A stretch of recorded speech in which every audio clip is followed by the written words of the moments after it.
واسه که دیگه اصل موضوع، یعنی از الان تازه، یعنی تا الان همش مقدمه بود جورایی، از اینجا دیگه واقعا داستان سری زمانی میخوایم شروع کنیم. یک نکته رو باید همه شنیده باشیم و روش مسلط باشیم، اونم بحث رندوم واک و رندوم واک هایپوتزیس هست. خود رندوم واک یک شالوده تئوریک به ما میده که بتونیم راجع به شبیه سازی قیمت ها ازش استفاده بکنیم. یک کیس خاص آریما هست و اینی که یک تئوری پشتش اینی که استاک پرایس ها از رندوم واک پیروی میکنن. از این کلمه رندوم واک هم از یک کتابی اومده که سال 1973 نوشتنش، اسمش این بوده که رندوم واک داون وال استریت. شما اگر رندومش رو بردارین واک داون وال استریت یعنی برید قدمی تو وال استریت بزنیم. منتها این دو تا اصطلاح رو هم قاطی کرده، هم واک داون وال استریت به اضافه رندوم که شده رندوم واک. ای بابا پس میاد آخرش هم پیغامو بزن اینترنت هم قطع ازش تعریف کردیم. میگه که رندوم واک خودش باز یک حالت خاص مارکوف پروسسه که الان توی یک دو تا اسلاید بعد بهتون میگم مارکوف پروسس یعنی چی. و خلاصه اینو میگه آقا قیمت از این استپ به استپ بعد 50-50 این که داره پایین میره یا بالا میره. حالا میریم تو اسلایدهای بعد دقیق‌تر صحبت میکنیم که رندوم واک چیه. و اگه این باشه شما هیچ وقت نمیتونید قیمت سهام رو پیش بینی بکنید و برمیگرده به افیشنت مارکت هایپوتزیس. و این دوتا خلاصه دست در دست هم میگن که اگر شما فرض کنید که قیمت سهام رندوم واکی اصلا پیش بینی شدنی نیست. خب بیام اول ببینیم رندوم واک اصلا چی هست. رندوم واک از اسمش تا حدی مشخصه ولی یک مفهوم فوق العاده پیش پا افتاده ریاضیه ولی خیلی تبعات جذابی داره. میگه ببینید یه رندوم واک رو بیایم ما هم دیگه در موردش صحبت بکنیم. فرض کنیم یه قیمت آربیترری اول داریم، یه پی صفری داریم، یه قیمت اولیه هر چی $5 $100 هر عددی. حالا میخوایم ببینیم تو استپ بعدی، حالا یک ساعت بعد، یک دقیقه بعد یا یه روز بعد، خلاصه یه پریود بعد میخوایم ببینیم قیمت پی چیه، میشه پی 1 چیه. میگیم هست پی صفر به اضافه یک اتفاق دیگه، درسته؟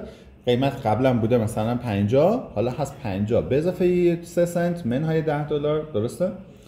میگه فرض کنید به اضافه اون اروری باشه که این اروره یا -1 باشه یا -1. خب این ساده ترین رندوم واک. بچه‌ها دقت کنید لطفا، چون رندوم واک خیلی خیلی بدیهی شروع میشه، یک کم کم پیچیده میشه. اینجا دقت کنید. پس بچه‌ها ما از یه عددی شروع میکنیم، بعد میگیم عدد بازه بعدی، پریود بعدی هست اون عدد قبلیه یا به اضافه 1 یا منهای 1. بعد میریم باز تو عدد جدید وای میستیم، باز عدد بعد از اون چیه، هست این عددی که الان هستیم یا به اضافه 1 یا منهای 1.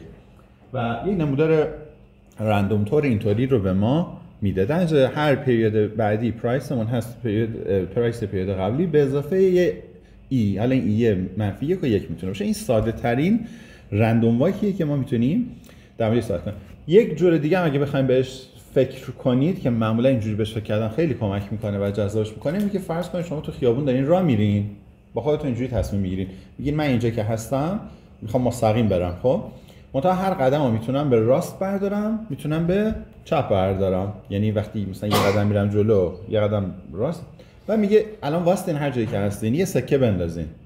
مثلا اگه شیر اومد قدم بعدیتون مثلا به راست برین، اگه تیل اومد قدم بعدیتون رو به چپ برین، باز واسطین. دوباره یه سکه بندازین و این شیر میاد خط، تصمیم بگیرید راست برید یا چپ، دوباره باز قدم بعدی، دوباره قدم بعدی، دوباره قدم بعدی.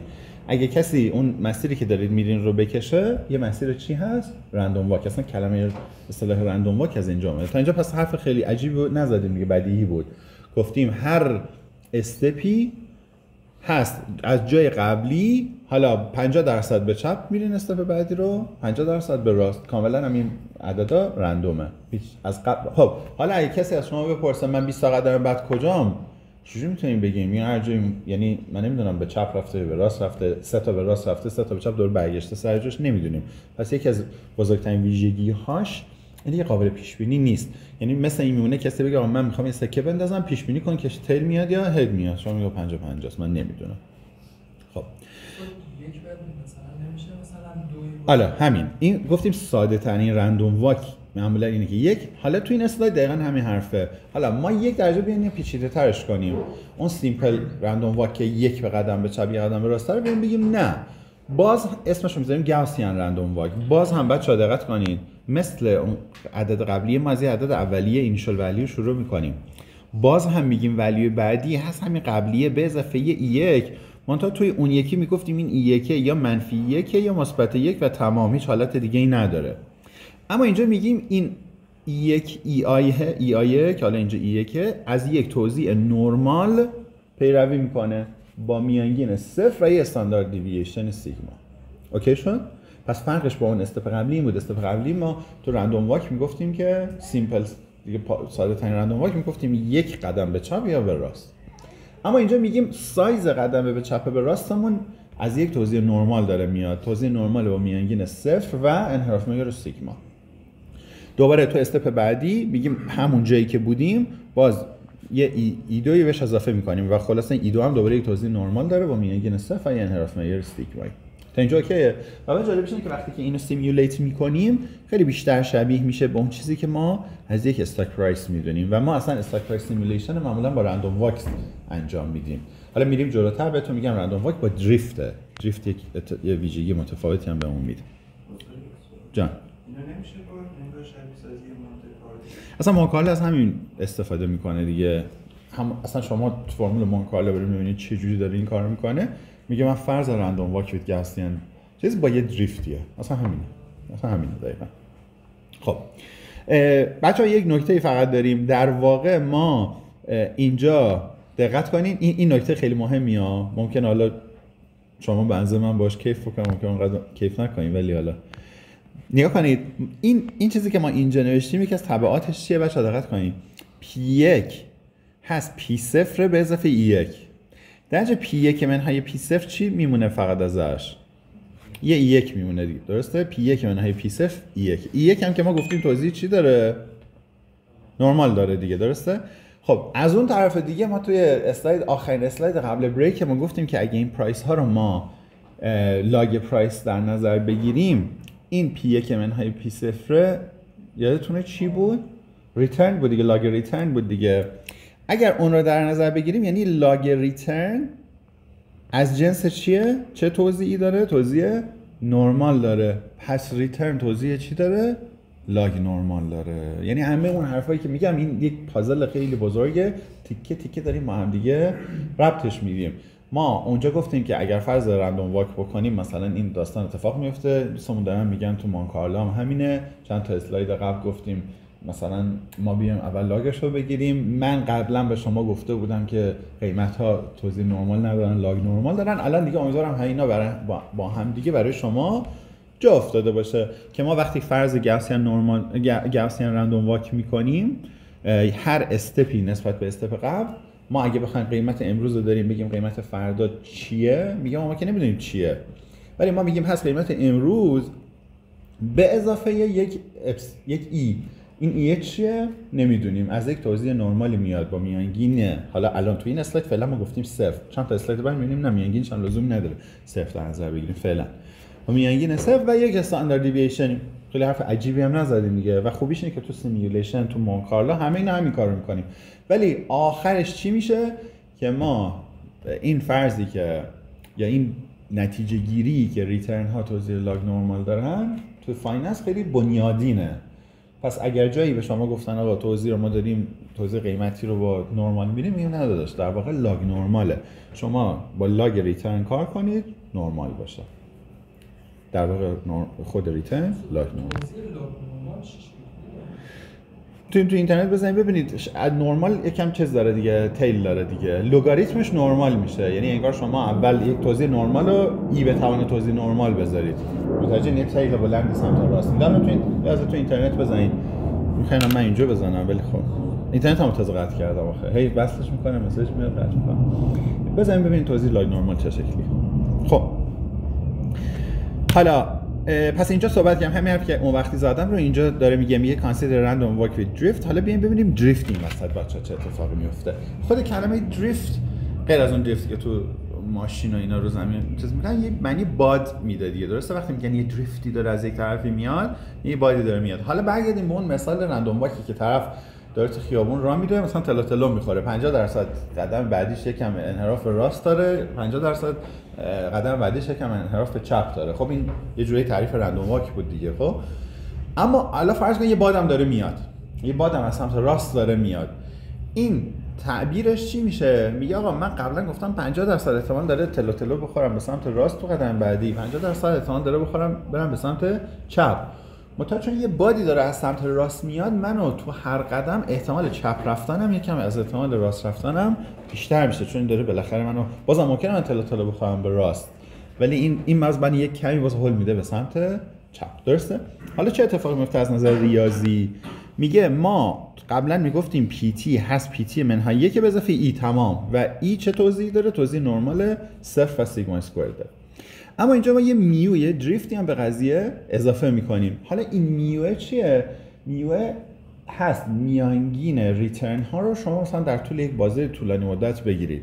بگین ما کی گفته که قیمت سهام کلا لاگ نورمال بود مثلا میانگین صفره؟ اگه صفر بود پس مثلا من اگه 100 سال پیش هم رفته بودم مثلا S&P رو خریده بودم، نزدک رو خریده بودم، الان هم باید همانقدر پول می‌داشتم دیگه، درسته؟ به صورت میانگین.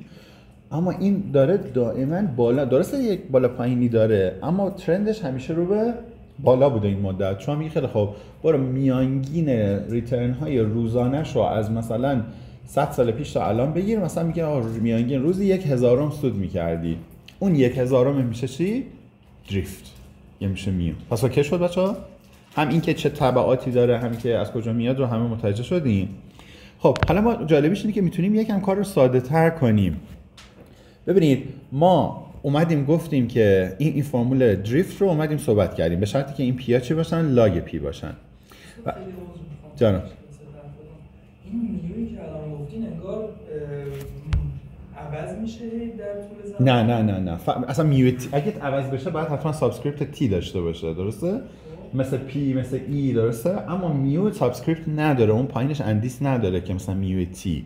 چون نداره شما فرض میکنید یک عدد ثابتی داره روز به روز به شما اضافه میشه، اما جدا از اینکه این باده داره میاد شما رو یکم هول میده اینور، حالا شما ممکنه برید به سمت راست یا برید به سمت چپ، اما این سمت راست و چپ رفتنتون دیگه با هم دیگه مساوی نیست، چون دائما یه بادی داره شما رو به یک طرف هول میده. ما فرض میکنیم این رندوم واکی که قیمت سهام داشته یه بادی از پایین داره بهش میخوره، اینو هر استپی یک کم هم هول میده بالاتر، درسته؟ خب پس اون دریفت متوجه شده دیگه، انگار میانگین ریترن یه تایم هورایزن بزرگه، بلند مدت هست. خب بچا پس فرقی که با دفعه قبل کردیم بود که فقط یه میو این وسط اضافه شد، اما یه تبعات جالبی داره. اگر ما دوباره ببریمشون سمت چپ، این لاگ ریترن رو حساب کنیم، پی آر از هم دیگه کم بکنیم، دیگه فقط ای خالی نمیمونه، چی میمونه؟ میو به اضافه ای تی میمونه. و بعد چون آرتی هست میو به اضافه ای تی، بچا خود ای تی چه توضیحی داشت؟ نرمال صفر و حالا سیگما داشت دیگه. حالا یه عدد ثابت رو داریم به تمام ریترنامون اضافه میکنیم. بچا یادتونه ما اگه یک سری عدد داشتیم میانگینشون بود مثلا 5 انحراف معیار 10 مثلا، اگه بیایم به تمام اون عددا یکی اضافه کنیم میانگین به جای 5 میشه 6، انحراف معیار علی عوض نمیشه. اینو یادتونه از خیلی خب. پس اینجا هم همین میشه دیگه، ما یه سری آرتی داشتیم که بوده مساوی ای تی، ای تی یعنی از این جنس بوده، این توضیح رو داشته. حالا به تمام اون آرتی ها داریم به هر کدوم یه میو اضافه میکنیم. چی عوض میشه؟ به جایی که صفر و سیگما اسکوئرد باشه میشه چی؟ میو و سیگما اسکوئرد. اوکی شد پس؟ یعنی ما میتونیم اینجوری بگیم وقتی که دریفت به قضیه اضافه میکنیم توزیع لاگ ریترنمون به جای اینکه نرمال صفر و سیگما اسکوئرد باشه میشه میو. و اتفاقا ما که با این خیلی عادت داریم، خیلی اتفاقا ما با این راحتیم. پس بچه‌ها فهمیدیم که ما اگر لاگ ریترنامون توزیع نرمالی داشته باشن با یک میانگین میو و یه انحراف معیار سیگما، چیزی که از 100 سال پیش بهش عادت داشتیم، میتونیم فرض کنیم معادل اینه که فرض کنیم از یک رندوم واک دارن تبعیت میکنن با دریفت. یعنی این دوتا کانسپت معادلن و ما با این مفهومش خیلی آشناییم. از قدیم الایام میدونستیم آقا یک توزیع ممکنه توزیع نرمال داشته باشه، یه میانگین میوی داشته باشه، انحراف معیار سیگمایی داشته باشه. الان هم همونیم، منتها تعبیرش یکم عوض شد. میگیم این عملاً یعنی توزیع لاگ نرمال داره با یک دریفت میو.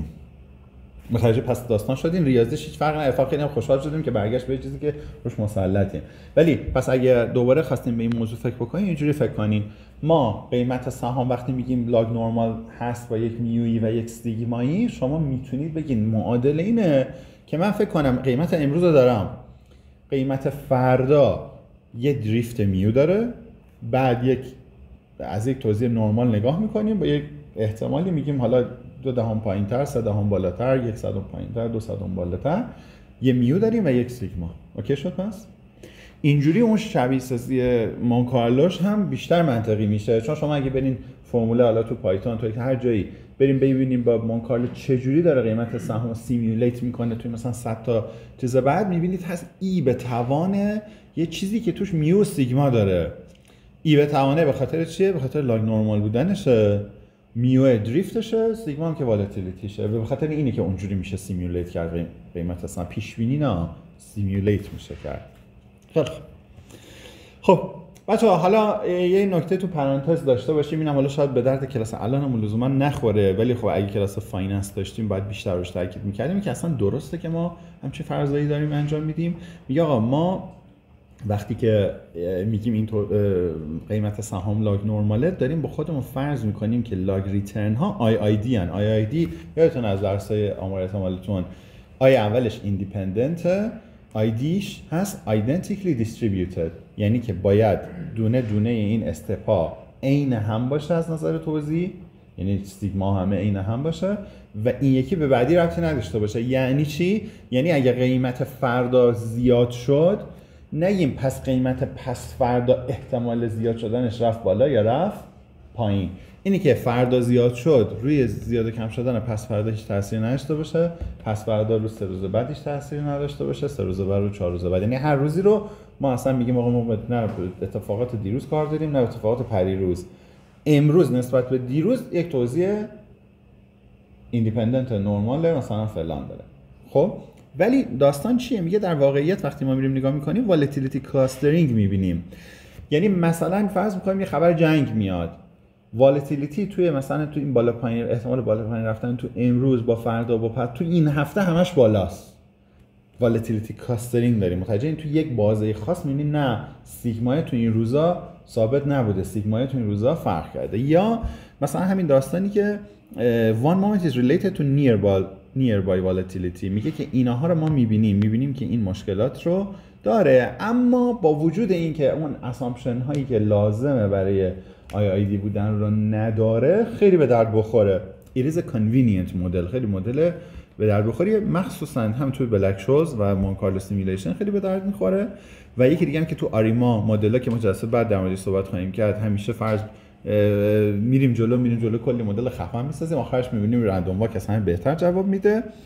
و شما اگر این کارو من نمیدونم خودتون تا حالا انجام دادین یا نه، تو پایتون اگر قیمت یک سهمی رو بگین با استفاده از رندوم واک با دریفت، البته این بدون دریفت، سیمولیت کن، میبینید که خیلی شبیه دنیای واقعی داره پیش میره. این کلاستراش عین هم داره پیش میره. اون 95% بازی 95% رو به راحتی رو این میتونید بکشین و خیلی مدل پرکاربرد و کارراندازی است، با اینی که فرض IIDش لزوما فرض درستی نیست. خب یه نکته دیگه هم کوچولو بگم، واقعا اینو سریع میکنم رد بشم چون مستقیما به بحث الانمون ربط نداره. ما گفتیم که رندوم واک یکی از حالتهای خاص مارکوف پروسسه که مارکوف اگر شما قبلا شنیدین که شنیدین، اگه نشنیدین همین رو از این جلسه یادتون بمونه، اصلا ازش بگذریم. مارکوف پروسس ها یک سری پروسه هستن که اتفاقات گذشته تا قبل از امروز روی اتفاقی که در فردا میخواد بیفته تاثیر ندارن. تنها تأثیری که برای چیزی که تاثیر میذاره روی که فردا چه اتفاقی میفته اینه که امروز چه اتفاقی افتاد. دیگه دیروز، پریروز، پس پریروز تاثیر روش نداره و معمولا یک از نظر ریاضی اینجوری مینویسنش، میگن احتمال یا توزیع احتمالی این که WT چی میشه، چی هست، با در نظر گرفتن این که دیروز چی شده، پریروز چی شده، تا روز اول چی شده، مساوی اینه که بگن احتمالی که PWT فقط با این که یک روز قبلش چه اتفاقی افتاده. یعنی اون دیگه WT2 و اینها همه بی‌معنی ان. اگر این ویژگی رو داشته باشه بهش میگن چیه؟ مارکوفه، یه مارکوف پروسسه. حالا بچه‌ها این منظور چیه؟ فرض کنید که میخوان، البته اینطوری نیست ولی شما فرض کنید میخوایم ببینید که فردا بارونیه یا مثلا هوا صافه. میگیم آقا اگه امروز هوا صاف باشه احتمالی که فردا بارونی باشه مثلا هست 40%، احتمالی که هوا صاف باشه هست 60%. تمام. دیگه اینکه دیروز چی بوده، پریروز چی بوده، یه هفته پیش چی بوده، یه ماه پیش چی بوده، فرض کنین روی احتمال تاثیر نداشته باشه. شما وقتی میخواین فردا رو پیش بینی کنین فقط مهمه که امروز رو داشته باشین، هیچ چیز دیگه رو لازم ندارین. به این میگن چی؟ مارکوف پروسس. و این رندوم واک یکی از مثال‌های مارکوف پروسسه. همین.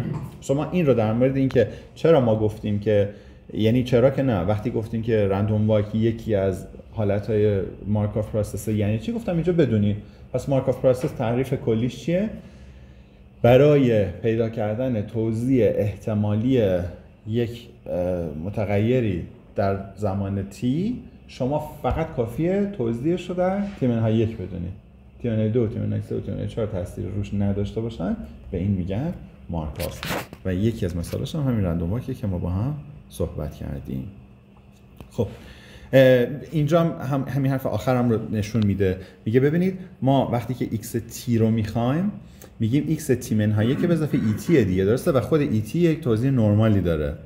در نتیجه ما خود x t داره از یک توزیع نرمال با میانگین x t-1 و سیگما اسکوئر تبعیت میکنه. در نتیجه یعنی تنها چیزی که ما توی این لازم داریم فقط x t-1 که دیگه t-2 t-3 به دردمون نمیخوره. خب حالا بیایم یه استپ دیگه نزدیک بشیم به کاری که واقعا می‌خواستیم انجام بدیم. بذارید من یکم برم جلوتر. این چون اگه بخوام درش توضیح بدم یکم وقتمون رو میگیره. خب یکی از ساده ترین روش‌های فورکاست بهش میگن نایو فورکاست. نایو فورکاست میگن آقا ما بیایم ببینیم یکی از تبعات حرفی که تا الان زدیم چیه؟ اینکه ما گفتیم اصلا اگر ما فرض رندوم واک رو داشته باشیم، اتفاقاتی که از روز اول تا پریروز افتاده یا تا دیروز افتاده برای ما مهم نیست، فقط مهم اینه که امروز چی میشه، ما با امروز بخوایم فردا رو پیش بینی کنیم. اگه دریفت هم نداشته باشیم بهترین پیش بینی ما برای فردا چیه؟ اینکه امروز چی بوده. یعنی خلاصه اینجوری بهتون بگم، اگر ما نایو، این ساده لوحانه ترین و ساده ترین روش پیش بینی هست. اگر کسی به ما بگه قیمت سهام مثلا ماه پیش این بود، 29 روز پیش این بود، 28 روز پیش، تا خلاصه امروز شده $100، به نظرت فردا قیمت سهام چنده؟ شما بهترین جواب براتون چیه؟ 100. تا اینجا اوکی؟ حالا اگه بگم پس فردا رو پیش بینی کن، چی میگین؟ شما برای که پس فردا رو پیش بینی کنین باید فردا رو داشته باشین دیگه. فردا هم که نداریم ولی پیش بینیشو داریم. پیش بینیتون چنده؟ 100. پس فردا چنده؟ برای همین هم هست که نایو فورکاست اگر دقت بکنید یه خط صافه که تا ابد همون داره میره جلو. پس نایو فورکاست میگه آقا اگر واقعا رندوم واک باشه، من به هیچ چی دیگه کار نداشته باشم، هیچ اطلاعات دیگه نداشته باشم، بهترین پیش بینی من نایوه. قیمت امروز رو من برای از فردا تا ابد همون رو پیش بینی میکنم. منتها بازه 95%ش از کجا میاره اینو اسکیپ کردم. بچه‌ها اگه دوست داشتین خودتون تو خونه بخونید که میاد میگه آقا اگر فرض کنیم فردا x t-1 اون فرمولشه، پس فردا اون فرمولش که باز خود x t به اضافه 1 رو اومده از x t به اضافه et به اضافه 1 گذاشته، باز اومده بعدی دوباره اینا رو گذاشته، بعدی گذاشته. خلاصه اینو در بلند مدت شما وقتی که x تاو مرحله بعد رو بخواید پیش بینی بکنید هست امروز به اضافه ارور فردا به اضافه ارور پس فردا تا به اضافه ارور اون روز آخر. هر کدوم از اینا هم که ما گفتیم توزیع نرمال دارن. در وقتی شما تاو تا چقدر گفتنش سخته، وقتی تاو تا توزیع نرمال عین هم رو با هم دیگه جمع میکنید، از چه توزیعی پیروی میکنه؟ دوباره توزیع نرمال با میانگین همونا، اونها با انحراف معیار یا با واریانس تاو ضرب در اون انحراف معیار. درجه انحراف ببخشید واریانس، درجه انحراف معیارش میشه انحراف معیار قبلی ضرب داره رادیکال تاو. پس بچه‌ها اگر شما 10 تا استپ بعد رو بخواید پیش بینی بکنید، انحراف معیارش هست رادیکال 10 برابر انحراف معیار یک روز از اینها. حالا خلاصه همه اینا رو که رو هم میذاریم، من دیگه نمیخوام واقعا روی اینا زیاد مانور بدم. با استفاده از اون شما میتونید بازه 95% کانفیدنستون رو هم بسازید. و همونطور که میبینید بازه 95% کانفیدنستون از شبیه چی داره پیش میره؟ از چه جنسی داره پیش میره؟ از جنس رادیکال اون هورایزنتون داره پیش میره. اگه ما توضیح بخوایم رادیکال بکشیم این شکلی دیگه، این الان رادیکال ایکسه. همونطور که میبینید اینم داره از همون تبعیت میکنه. اوکی. اینم بگذاریم. پس شدنیه. خلاصه در این حد بدونید که ما وقتی که داریم چند تا مرحله بعد رو پیش بینی می‌کنیم، هم خود پیش بینیمون رو میتونیم بدیم، هم میتونیم 95% این کانفیدنسش رو بدیم. خب میگه خیلی وقتا این نایو فورکست بهترین پیش بینیه که خیلی خبر بدیه دیگه. یعنی ما هیچی در موردش نمیدونیم. دنج بهترین پیش بینی که میتونیم بکنیم که قیمت امروز فردا هم پیش بینی. به صورت میانگینی بهترین جوابه. ولی بریم یک مقداری مدلای بهتر رو در موردش صحبت کنیم. میگه ببینید ما یه چیز داریم به نام سیمپل مووینگ اوریج. اینم چون برای همتون ساده است من خیلی روش مانور نمیدم. اوریج ساده که بدیهیه دیگه. اگه به شما 100 تا عدد بدم میگم میانگین بگیر همه رو جمع بزنید. اما اگه به شما بگن مووینگ اوریج 10 روزش رو بده، شما چه کار میکنید؟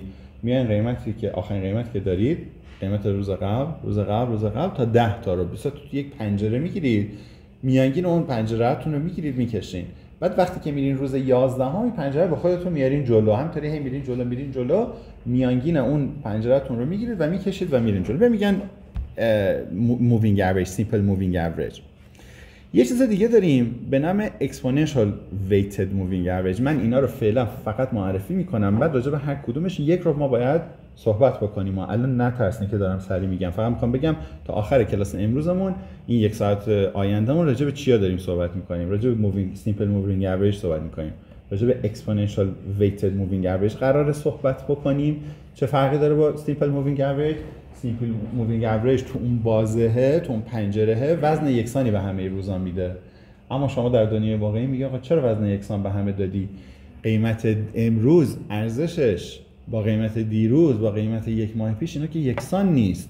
شما چرا میای همه اینا رو وزن مساوی میدی؟ بیا وزن بیشتر رو به عددهای جدیدتر بده. حالا میریم جلوتر، میگم چند دقیقه دیگه اینا رو کامل باز میکنیم که از کجا میاد، فرمولش چیه، کاری میکنم فرموله تا ابد از ذهنتون خارج نشه. ولی حالا فعلا برای که بدونید روش دوم اکسپوننشال ویتد مووینگ اوریج هست که وزن متفاوتی به هر کدوم از روزا میده. هر چقدر روز جدیدتر باشه وزن بیشتری بهش میده. قیافش هم اینطوری خواهد بود. سیمپل مووینگ اوریج و اکسپوننشال مووینگ اوریج هر دو تاشون یه مقداری اسموث کردن این قیمت سهام رو، ولی اکسپوننشال مووینگ اوریج اصلا هم میگن لنگ بیشتری داره و دیرتر تکون میخوره. یعنی اگه این رفته بالا اینو زودتر با خودش میکشونه بالا، اون اکسپوننشال مووینگ اوریج رو دیرتر با خودش میکشونه بالا. حالا اینو مهم نیست، بریم جلوی اینا رو بیشتر در موردش صحبت میکنیم. خب و از اون طرف دیگه هم ما بذاریم ببینم.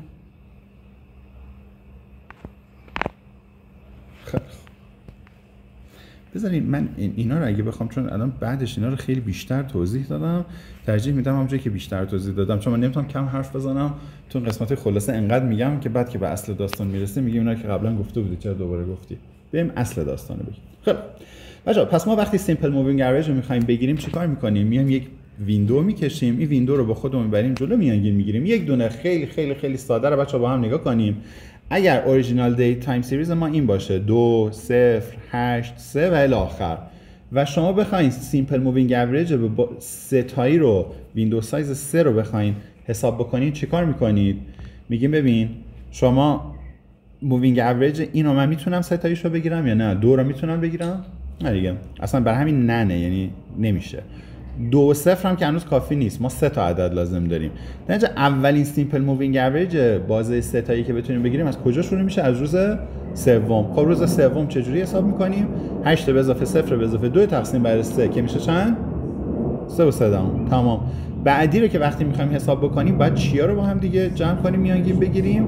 این 3 تا رو باید جمع کنیم میانگین بگیریم. 0 و 8 و 3 که میشه 11 سوم که میشه 3 و 67 و الی آخر.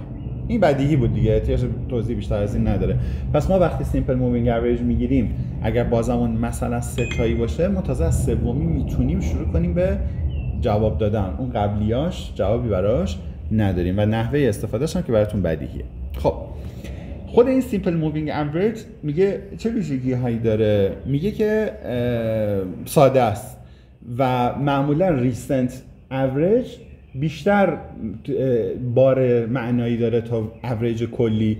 بچه‌ها اگه کسی از شما بپرسه که قیمت مثلا یک بازده یه سهمی به صورت میانگین چند بوده، شما میتونید بگین که خیلی خب من میرم از روزی که این سهم اختراع شده، ثبت شده، حساب کنم بازده هاشو تا همین امروز و بعد میانگینش رو بهتون بدم. و شما میگی باری کلا مثلا میانگین رو گرفتی شد مثلا روزی مثلا 1000 این سود کرده، میگی چقدر خوبه، میری میخری یهشون کن ضرر کردن. بعد میگه چرا به من نگفته بودی ماه اخیر همش داشته میافتاده؟ یعنی شما انتظار داری که اون اتفاقات اخیر رو روش مانور بده، اتفاقی که 15 سال پیش افتاده 40 سال پیش افتاده تاثیر رو الان نداشته باشه. در اینجا این مووینگ اوریج این ویژگی مثبت رو داره. منتها اکسپوننشیالی ویتد مووینگ اوریج که نکته خاصشه، تا اینجا خیلی آسون، اصلا خیلی بدیهی، احتیاج گفتنم نبود. اما اینجا رو بچه‌ها دقت کنید، یه چیزی داره که یا امروز تا یه رو به دیگه کامل ملکه ذهنتون میشه تا ابد یادتون نمیره، یا هر دفعه که میشنوینش گیج میشین که این داره چه اقدامی انجام میده. پس اینجا لطفاً دقت کنید. ما سیمپل مووینگ اوریج این ضرایب این آبیان، یعنی میگیم آقا یه ویندو داریم، وزن اینا یه سطح یکسان، همینطوری ما داریم ویندو رو میبریم جلو. اما همونطوری که صحبت کردیم منطقی نیست، میگیم ما میخوایم اتفاقاتی که اخیر افتاده وزن بالاتری داشته باشه تو همین ویندو، بیا به من یک وزنهایی بده که از زیاد به کم بره ولی آخرش جمع اینا 0 1 بشه. این مهمه. برای که بفهمیم که چجوری این کار رو انجام میشه داد، من یهو به شما جواب آخر رو میدم، بعد از جواب آخر شروع میکنیم بحث کردن که این جواب آخره چجوریه که منطقیه. ببینید ما وقتی که راجع به چیز صحبت میکنیم، وزن مساوی یعنی همون سیمپل مووینگ اوریج صحبت میکنیم، یعنی میگیم آقا میانگین بگیر دیگه. یعنی اگه مثلا 10 تا داریم شما بیا وزن 1/10 به همشون بده. اما اکسپوننشال ویتد مووینگ اوریج یک فرمول اینطوری داره، میگه ببین، میگه میانگین مووینگ اوریج تاریخ تیت هست یه آلفایی ضرب در این که خود اون x آخرین عدد چند بوده، به اضافه یک منهای آلفایی ضرب در این که میانگین روز قبل چند بوده. اولین بار که آدم اینو میبینه اصلا سر در نمیاره. 1 آلفا چیه؟ 2 چرا یکیش x تیه، یکیش x بار تیه، یکیش باز x بار تی منهای 1؟ اینها از کجا اومد؟ تنها چیزی که این شبیه نیست میانگینه. چرا اسمش هست میانگینه مثلا وزنیه نمیدونم اکسپوننشال؟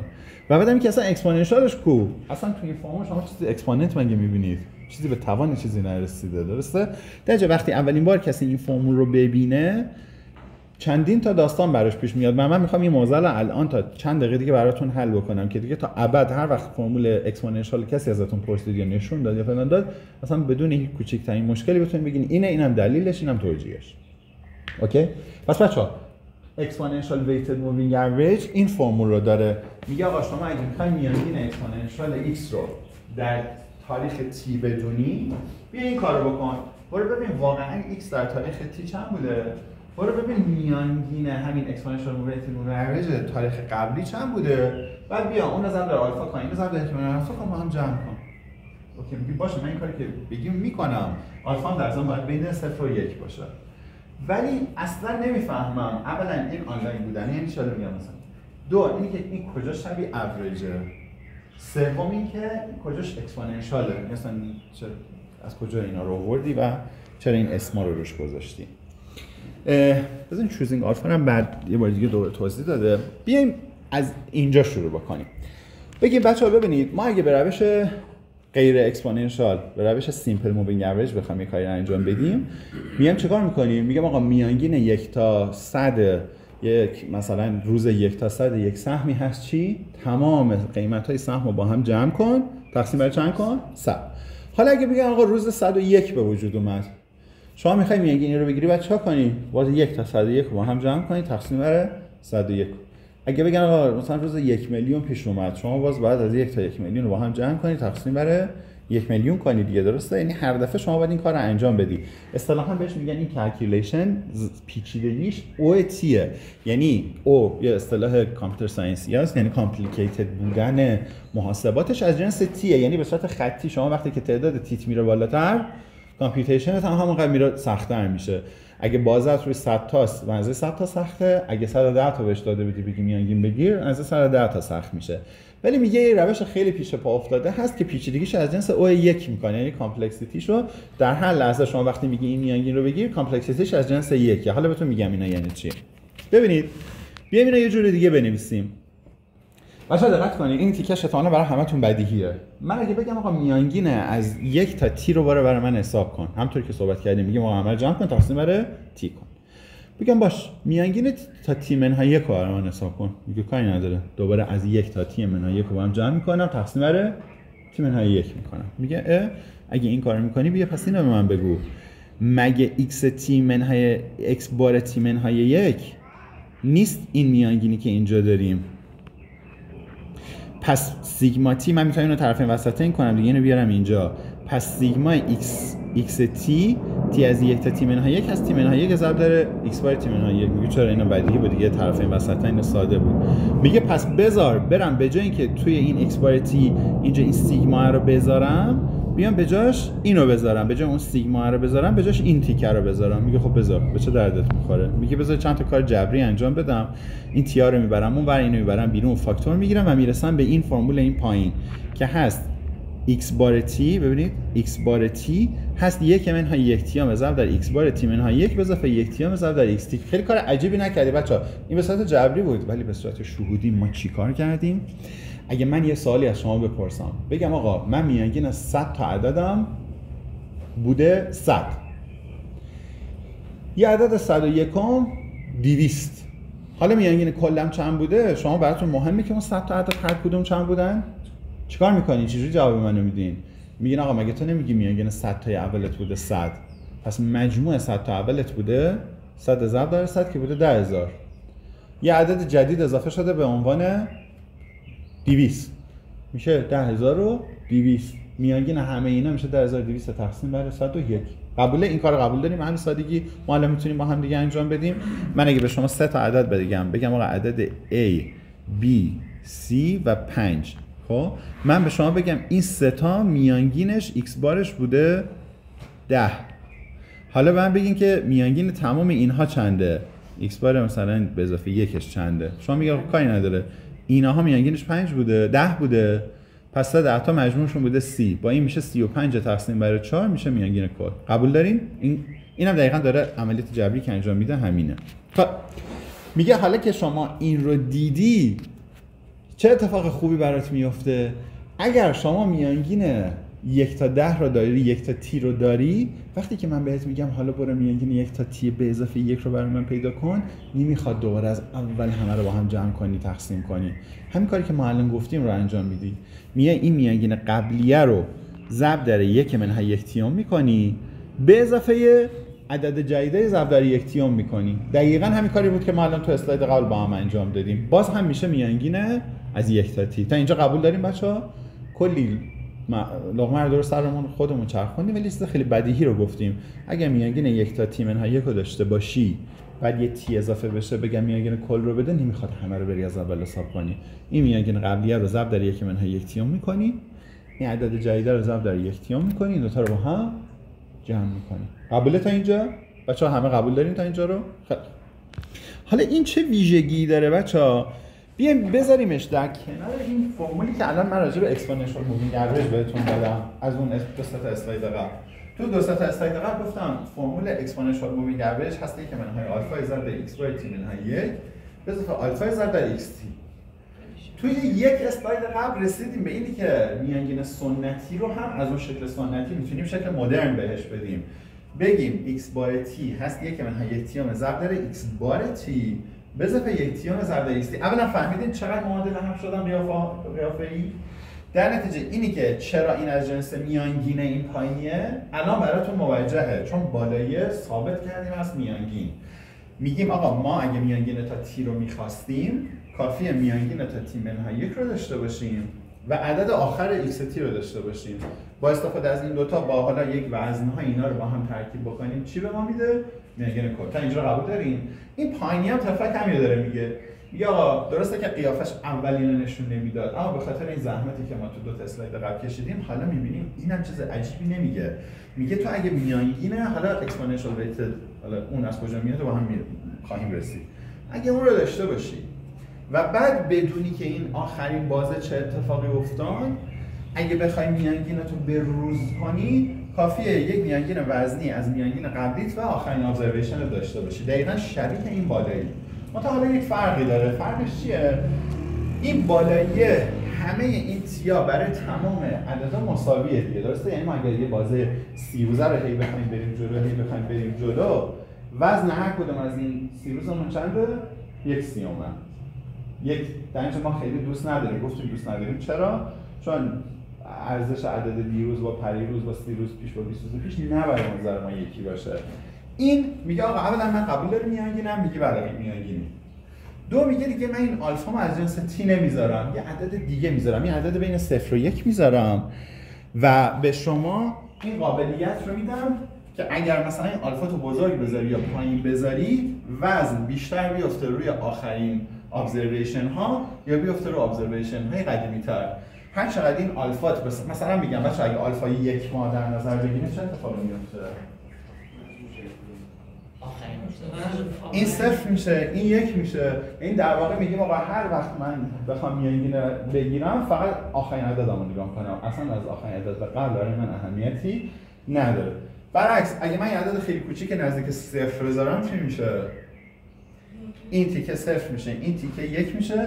میگه میانگین الانت با میانگین دفعه قبلت فرقی نمیکنه. یعنی اصلا مهم نبود دیروز یا امروز چه اتفاقی افتاد. من با همون میانگینی که دیروز کار می‌کردم تا قبل از دیروز بازم با همون کار می‌کنم. امروز هر چه اتفاقی افتاد برای من اصلا اهمیتی نداره برای پیش بینی فردا. یعنی در واقع وزن بیشتر رو داره هی میده به گذشته. پس بچه‌ها این آلفا یه هایپر پارامتر میشه.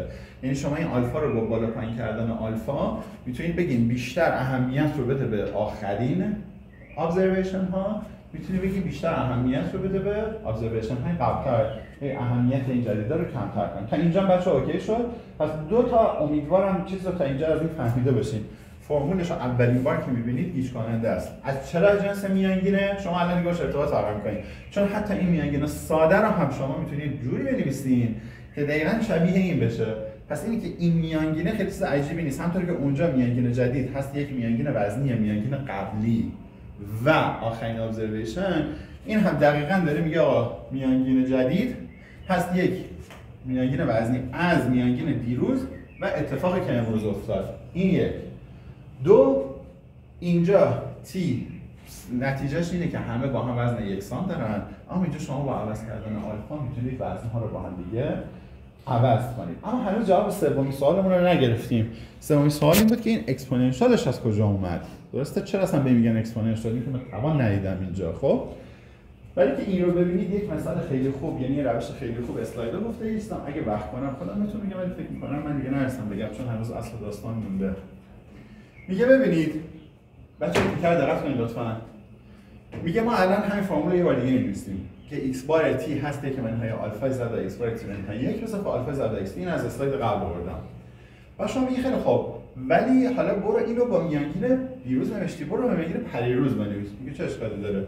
من فرمول x بار t منهای 1 هست که منهای آلفا زائد x بار t منهای 2 به اضافه آلفا زائد x t منهای 1 قبول دارین؟ همین اینو بیارین تو پرانتز بنویس.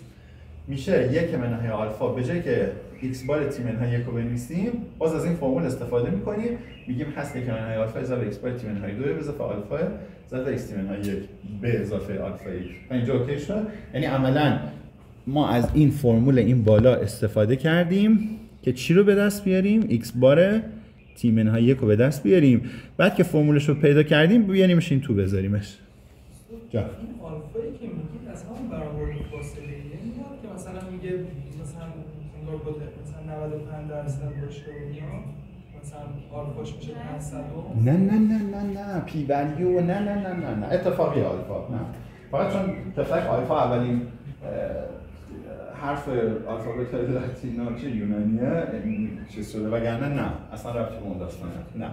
خب بچه‌ها این استپ متوجه شدین دیگه. خود این به صورت بازگشتی خب باز x بار t منهای 1 رو باز ما میتونیم بر اساس t منهای 2 میذاریمش این تو میشه. بعد میگیم شد، پس الان اینا رو ضربش رو بکنیم و تفاضل کنیم میشه 1 منهای آلفا 2 x بار. بعد میگیم این ته داستان نیست، چرا ما خود باز x بار t منهای 2 رو نبریم بر اساس 1 درجه قبلش؟ میگه چه اشکالی داره؟ x بار t منهای 2 رو بر اساس x بار t منهای 3 دوباره میتونیم فرمولش رو بنویسیم، دوباره ضرب کنیم. بعد میگه برو بر اساس 4، برو بر اساس 5، برو بر اساس منهای 6 برو. بعد اگر برگردیم اینقدر این کارو بکنیم تا برسیم به x بار 0، خلاصه به این فرمول میرسیم. میگه این هر دفعه این توانیه که منهای آلفا یکی میره بالاتر، آخرش این میشه هست یکی منهای آلفا به توان t زائد x بار 0 به اضافه آلفا ضرب در این و اینجاست که این اکسپوننشیال توش دیده میشه. متوجه شدین؟ یعنی در واقع درسته که این فرمول یک فرمول خیلی ساده است و توش هیچ اکسپوننتی نداره، ولی در دلش اگر برین هی ولیاشو بذارید میبینید از جنس 1 آلفا به توان تی و به توان کارش در میاد، یعنی اکسپوننت از اینجا اومده. ما تو اون چیزی که فرمتی که اون بالا نوشتیم توان نداریم، ولی اگه بریم بگیم خب یه درجه دیگه هم ببرش عقب، یه بازه دیگه هم ببر عقب، یه بازه دیگه هم ببر عقب تا ببینیم به کجا میرسیم، میبینیم که توی این اکسپوننت داره به این فرمت که هستی که منهای آلفا به توان تی ضرب در ایکس بار به اضافه آلفا ضرب در این تا اینجا اوکیه. بچه‌ها که سوال داره که ما اینجا چی کار کردیم؟ یک فرمول کوچیک داشتیم به صورت بازگشتی این فرمول رو برگردونیم به عقب استادیم به حالت کلیش.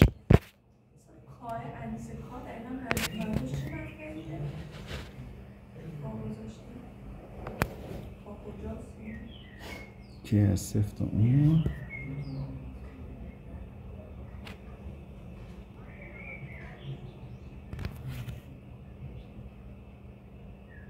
خب اندیس کا به خاطر این بوده که ما اینجا می‌خواستیم اینها رو با هم دیگه جمع بزنیم دیگه، درسته؟ چند بار از اینا باید جمع بزنیم؟ باید به اندازه تی منهای یک بار جمع بزنیم. کا فقط یک شمارنده است. میگه کا از 0 تا تی منهای 1. این در حالت کلی شما وقتی سیگما می‌نویسین چجوری فرمول سیگما رو می‌نویسین؟ فرمول سیگما مثلا وقتی می‌خوایم میانگین بنویسین میگین x بار هست یک سیگمایی روی x آی ها. این آیه از 1 تا n. قبوله؟ این آیه یعنی چی؟ یک شمارنده است فقط. اینجا این کاه یک شمارنده است فقط. خب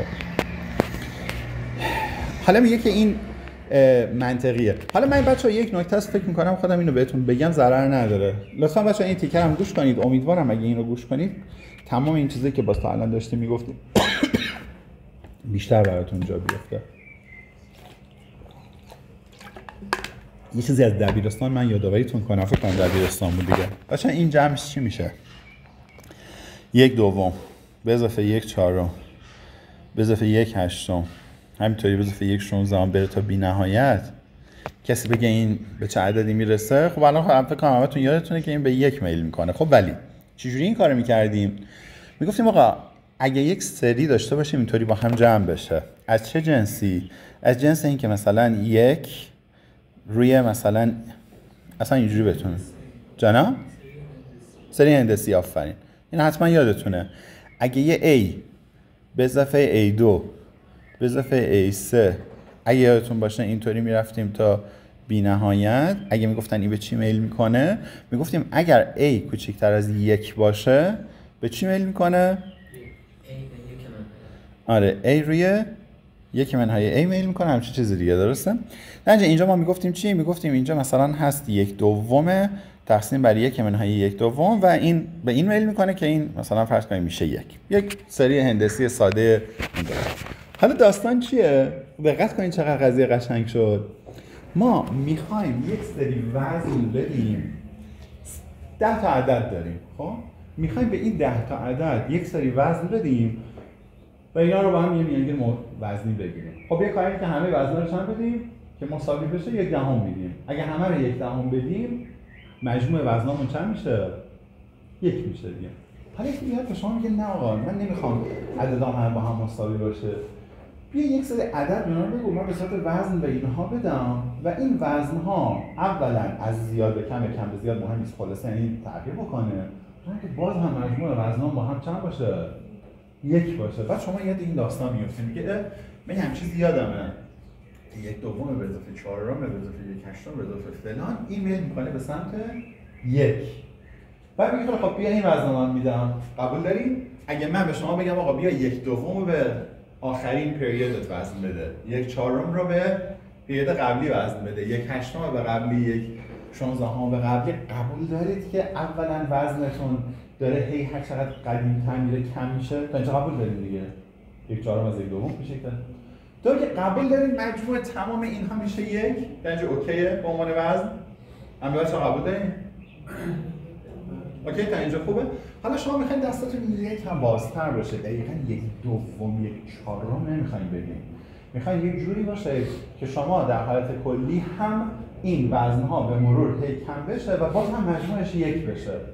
حالا اگه من به شما این سوال از شما بپرسم، بعد احتمالاً شما اینو میگین که خیلی خب من اونو فهمیدم 1/2 به اضافه 1/4، ولی در حالت کلی اگه من مثلا این وزن اولم آلفا بدم، بعدی رو آلفا 2 بدم، بعدی رو آلفا 3 بدم، اول اشتباه کردم و همینطوری برم تا بی نهایت، میخوام اینا رو وزن بدم. بعد شما خوبی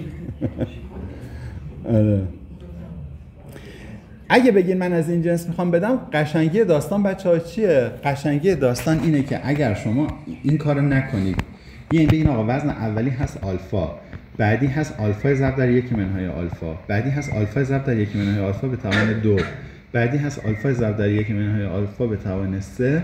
قشنگیشه که اگه این رو بچه‌ها پیدا بکنید، میبینید که دقیقاً این اگر آلفا بین 0 و 1 باشه، مجموع تمام اینها میشه چند؟ به سمت 1 میل میکنه. اگر آلفا کوچکتر از 1 باشه، یعنی میخوام بهتون بگم این که آلفا بعدی آلفا ضرب در 1 منهای آلفا بعدی آلفا ضرب در 1 منهای آلفا به توان 2 اتفاقی نبوده، یک توضیح هندسی بوده که همه ما تو دبیرستان به ما میگفتن، ما یهو میتونستیم جواب بهشون بدیم. بگیم اگه شما آلفا رو بین 0 و 1 انتخاب بکنید، این وزنها رو به یک سری بدید، اولا به مرور هر چقدر کوچیک‌تر میشه. چرا بچه‌ها هر چقدر میریم جلو داره کوچیک میشه؟ آلفا مگه بین 0 و 1 نیست؟ پس 1 منهای آلفا چیه؟ بازم بین 0 و 1. خب ما این عدد قبلیمون رو داریم ضرب میکنیم در یک عدد بین 0 و 1، یعنی کوچیک‌تر از 1، یعنی داریم چیکارش میکنیم؟ کوچیک‌ترش میکنیم. دوباره بعدی رو داریم ضرب میکنیم دوباره در 1 منهای آلفا، یعنی در یک عدد بین 0 و 1، یعنی باز داریم کوچیک. پس اولا میدونیم که هر چی میریم جلوتر داره چی میشه؟ کوچیک‌تر میشه. دومی که میدونیم که مجموع تمام اینا قطعاً چنده؟ یکی به خاطر اون سری هندسی که بلدیم. پس بچه‌ها خواستم این براتون کامل جا بیفته که وقتی که ما اینجا داریم از این جنس صحبت میکنیم، 2-3 تا نکته امیدوارم همزمان همش تو ذهنتون جا افتاده باشه. یک، قبول دارید این از جنس میانگینه؟ ولی از جنس چیه؟ اصطلاحاً بهش میگن آنلاینه. یعنی شما برای پیدا کردن این میانگینه لازم نیست باز برید از اولین تا الان رو همه رو با هم جمع بدید. میگی نه، شما به من بگو میانگین رو تا پیریود قبلی چی حساب کردی؟ x بار تی منهای 1. اوکی. ابزرویشن الانم x تیه. اوکی. من بهت میگم میانگین به روزم آنلاینش که همین الان بخوام بهت بگم مثلا کار نداشته باشم دقیقاً عدد قبلی چیه، از این فرمول تا اینجا اوکی از جنس میانگین.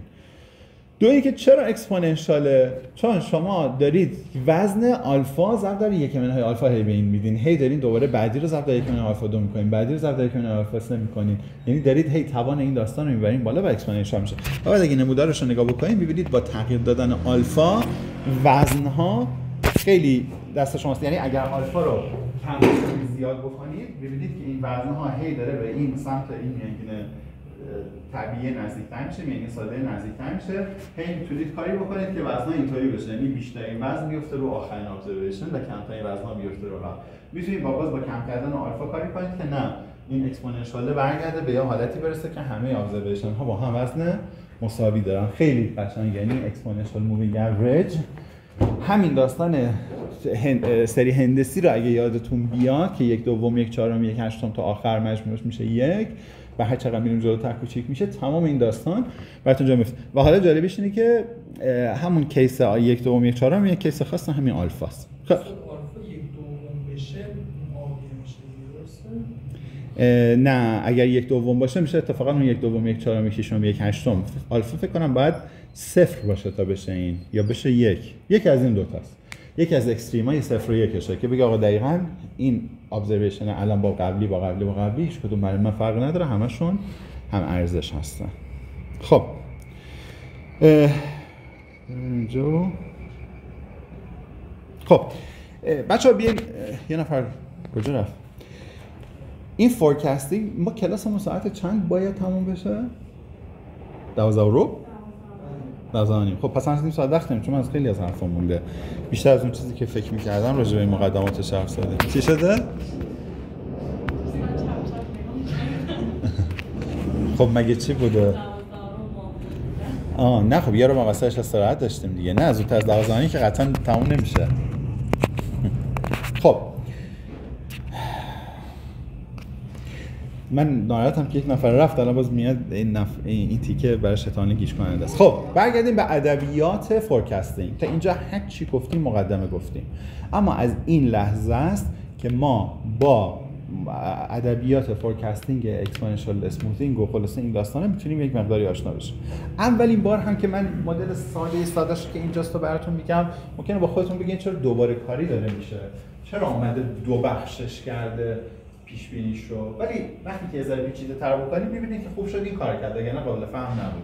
ببینید میگه فورکاستینگ ایکویشن من اینه، دو تیکه است. الان میدونم الان یک مقدار براتون عجیبه این دو تیکه با یک تیکه فرق نمی‌کرده. دقت کنید لطفاً. میگه پیش بینی من، از کجا میگم پیش بینی؟ چون حدس داره. در h پریود بعد، از کجا این رو گفتم؟ چون هست t به اضافه h.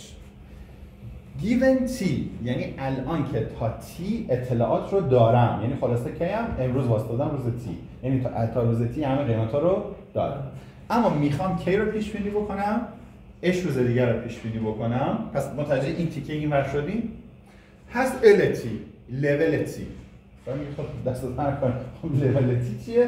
بعد میاد باز میگه برای level T فعلا من این فرمول بهتون میدم. میگم الان با خودتون میگه خب چرا مثلا همین نپرتی بالا نمیسی LT دیگه چیه؟ ولی که یکم که پیچیده ترش بکنم میفهمید که چرا این کارو کرده. خب میگه تا اینجا من بهتون میگم پیش بینی من در H پریود بعد الان که در تاریخ T واسطادم هست لولم در نقطه T. خود لول چیه؟ میگه وقتی که ما فعلا در همین حدی که ثبات پیدا کردیم LT مون هست آلفا بای تی به اضافه یک منهای آلفا ضرب داره لول در تی منهای یک. تا اینجا اوکی. بعد حالا ببینیم این داره چیکار میکنه. میگه من دارم اسموزش میکنم، درسته؟ اومدم یه لول پیدا کردم از جنس میانگینه، خیلی از جنس میانگینه. دقت میکنی هم فرمول اینجاش هم میانگینه، هم این منطقی میشه. شما لول رو فعلا میانگین فرض کنید. خب بله؟ وای قیمته. حالا الان میگم دیگه، الان با خودتون میگین وای فرقش با ال چیه، چرا اینا رو تو دو خط نوشتین. بریم جلوتر وقتی یک مدل ایکس بهش اضافه بکنیم هی فرمول پیچیده‌تر میشه. این خدا رو شکر تونست بالا اینجوری برام اینا رو جدا کنه، وگرنه نمیتونستم درک کنم. اوکی. یه چیزی تعریف می‌کنیم واسطه به معنی به اسم لول و شما فعلا فرض کنید یعنی میانگین. خب وای یعنی قیمت، وای هست یعنی پیش بینی قیمت. پیشبینی قیمت من در آینده تا اینجایی که فعلا سوادم رسیده و یه اسموزینگ یاد گرفتم اینه که همون میانگین تا امروز رو من به عنوان پیشبینی اچ لول بعد اچ مرحله بعد انجام میدم، درسته؟ اچ پریود بعد انجام میدم.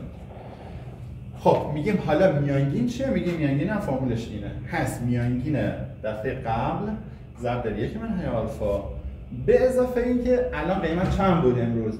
قیمت امروز هم ضرب در آلفا کن، اینها رو با هم جمع کن میشه آپدیت شده، لول آپدیت شدم. حالا پیش بینیم از اچ پریود بعد همین میانگین آپدیت شدم. اینجا که آخرین میانگینم. هیچ چیز عجیب غریبی نگفتیم، فقط نوتیشنش رو امیدوارم یک مقداری باشه ارتباط برقرار کرده باشیم. پیش بینی ما از قیمت امروز که واسطادیم و تمام اطلاعات رو تا امروز داریم به شرط اون در H پریود بعد چیه؟ هست میانگین. میانگین رو چجوری حساب می‌کنیم؟ همین فرمولی که اینجا داشتیم. اوکی؟ خب. حالا بریم یک مقداری جلوتر ببینیم دیگه چجوری میشه اینو قشنگش کرد. میگه که فورکاست ثابته، همونطور که می‌بینید تو این فرموله سمت راست ما فقط LT داریم، اصلا H توش نداریم. قبلا صحبت کردیم دیگه، گفتیم ما اگه تنها چیزی که داشته باشیم اینه که این اسم میگه ما نمیتونیم در مورد بعدی نظر متفاوتی بدیم و علم که بهش گفتیم بهش میگن چی؟ لول. اما ما تنها چیزی که داریم این نیست. یه آقای به نام هولت اومده گفته بذار من یه چیزی بهش اضافه کنم، بیاد لینیر ترند به این داستان اضافه بکنم. میگه اگر من بیام یک رگرسیون بکشم، اتفاقی که از روز اول تو این سهام افتاده تا الان، مثلا ببینم داره از یک ترندی پیروی میکنه، من این ترند رو هم میخوام تو مدلم بیارم. در اینجا اون فرمولی که دو تا اسلاید قبل داشتم به روزش میکنم، میام ترند رو هم به لول اضافه میکنم. لول فقط میانگین رو میگیره، اما هولت میاد چی رو هم بهش اضافه میکنه؟ یه خط هم بهش شیر هم بهش میده، میگه تا اگه چند تا استپ رفتی جلوتر پیش بینیت رو هم من دارم به روز میکنم. چرا؟ چون اومدم لول رو، اومدم ترند رو هم از روز اول تا الان گرفتم. درسته که پیش بینی فردام هست همین امروز میانگینش به اضافه ای. اما اگه 3 روز بعد رو بخوایم، من میگم 3 روز بعد با فردا، با 2 روز بعد، با 5 روز بعد فرق میکنه، چون یه ترندی داشتیم از روز اول تا الان، اون رو هم میخوام لحاظ کنم. چجوری لحاظ میکنم؟ یه فرمولش رو عوض میکنه. اول بچه‌ها فرمول رو نگاه کنید، بعد چون فرمول به دست آوردنش کار هر کسی نبوده، واقعا هول خیلی هنر داشته. کار ما اینه که فرمول رو نگاه کنیم، سعی کنیم باهاش ارتباط برقرار کنیم. دقت کنید. میگه من فرمولم عوض شد. فورکست پیریدم برای t به اضافه h، یعنی h مرحله بعد، دیگه یه lt ساده نیست. هست lt به اضافه h b t. اولا بچه‌ها یه عدد ثابت به اضافه یه عدد ثابت ضرب در x، اینجا یعنی تعداد پیدا اون x میشه چی؟ معادله چیه؟ معادله خط. پس فهمیدیم که این لینیر ترند مدل از کجا اومده؟ چون این پیش بینیش یک پیش بینی معادله خط. دو، h پیریود بعد دقیقاً ببینید h تا BT بهش اضافه داره میکنه، یعنی BT شیبمون از جنس چیه؟ پس شیبه. میگه لول ایکویژنمون یکم بخش عوض شد. لول ایکویژنمون نسبت به دفعه قبل چه فرقی کرد؟ پس این میگه it's a line. لول ایکویژن توی چند تا اسلاید قبل چی بود وقتی که ترند نداشتیم؟ لولمون بود یه آلفا ضرب در وای تی به اضافه یک منهای آلفا ضرب در ال تی منهای یک، یعنی همین. یادتونه؟ چند تا اسلاید قبل داشتیم. اما حالا که ترند اضافه شده، یه به اضافه بی تی یک تی منهای یک هم اضافه میشه. میگه از کجا اینو فهمیدیم؟ میگه آقا مگه وان استپ اینکریز، اگه ما یک استپ بریم جلو، اینجا رو ببینید، مگه نمیشه ال تی به اضافه اچ بی تی؟ یه استپ بریم جلو یعنی اچ چنده؟ یک دیگه، میشه ال تی به اضافه بی تی. حالا این اگه ما یک مرحله قبل داشته باشیم، میشه ال تی منهای یک به اضافه بی تی منهای یک. پس این ال تی منهای یک به اضافه بی تی منهای یک چیز عجیب غریبی نیست. به خاطر این بوده که ما از یک استپ قبل داریم آپدیت میکنیم. لول یک استپ قبلمون بوده چند؟ بوده ال تی منهای یک به اضافه بی تی منهای یک. درسته؟ این لول قبل بوده، وقتی آپدیتش میکنیم این میشه. بچه‌ها دقت کنید، من این نکته کوچولو در مورد کل این اگه متوجه بشین این فرمولا متوجه میشین. اگه نه واقعا اینا رو بیا به من ربطی نداره، نرم افزار یهو خروجی رو من میده، مثلا پشت زمینه کار نداره پشت صحنه چه اتفاقی داره میفته. ولی امیدوارم این قضیه براتون جا بیفته. ببینید کلیت این داستان اسموتینگ ها بر روش هولت و وینتر هولت که چند دقیقه دیگه بهش میرسیم چیه؟ میگه من تا قبل از اینکه این آپدیت آخر رو بکنم، قبل از اینکه این قیمت آخر رو به من بدی، یه پیش بینی داشتم. از چه جنسی؟ یا از جنس لول، یا از جنس ترند، یا حالا تو اسلاید بعد از جنس سیزنالیتی. اینا رو داشتم. حالا تو به من اطلاعات جدید دادی در تاریخ تی. من یه میانگین وزنی پیش بینی از امروز داشتم و اتفاقی که واقعا امروز افتاده رو بهت میدم به عنوان پیش بینی جدیدم. متوجه پس داستان شدین؟ این فرمت تو کل این داستان دائما داره اتفاق میفته، داره تکرار میشه. میگه آقا من یه پیش بینی از امروز داشتم، یه اتفاقی در امروز به من گفتی. من اگه بخوام آپدیت کنم پیش بینیمو که بعد فردا ازش استفاده کنم، چجوری آپدیتش میکنم؟ یه میانگین وزنی از پیش بینی امروزم با اتفاق امروز بهت میدم که تو برای فردا باز بتونی ازش استفاده کنی. این دوستمون پیش بینی که از امروز میکرده چی بوده؟ دقت کنید بچه‌ها. پیش بینی که برای فردا میکنه چیه؟ میگه لول امروزم به اضافه یک دونه بی. پیش بینی پس فردام چیه؟ لول امروزم به اضافه 2 برابر بی. قبوله؟ همینطوری به الی آخر. حالا میگم آقا تو پیش بینیت از امروز چی بوده؟ طبق این فرمول پیش بینی امروزش این به جای h بزنید چند؟ -1. میشه ال تی منهای 1 و این رو هم میشه 1 ضرب در بی تی منهای 1. میگه آقا پیش بینیم بوده ال تی منهای 1 به اضافه بی تی منهای 1. واقعا چه اتفاقی افتاده؟ وای تی. میگه پس بذار اینو به روز کنم با یک میانگین وزنی آلفا ضرب در این به اضافه 1 منهای آلفا ضرب در این. تا اینجا اوکی؟ بعد میگه خیلی خوب اینم فهمیدم، ولی فرمول ترند رو از کجا آوردی؟